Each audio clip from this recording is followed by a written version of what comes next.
Dimas berdiri di ruang arsip yang seharusnya tidak ada. Cahaya samar dari lengget-lengget, seperti berasal dari tempat yang jauh. Tidak nyata. Seluruh ruangan sunyi, tapi terasa hidup seolah rak-rak tua yang berdebu itu mengamati setiap geraknya. Ia membuka salah satu berkas, foto hitam putih seorang pria tua dengan bekas luka di lehernya. Nama yang tertulis di bawah. Martawan meninggal ke 1993, penyebab tidak diketahui. Saksi N.M.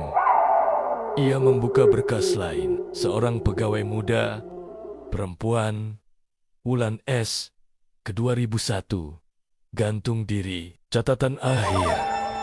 Langkah itu datang lagi.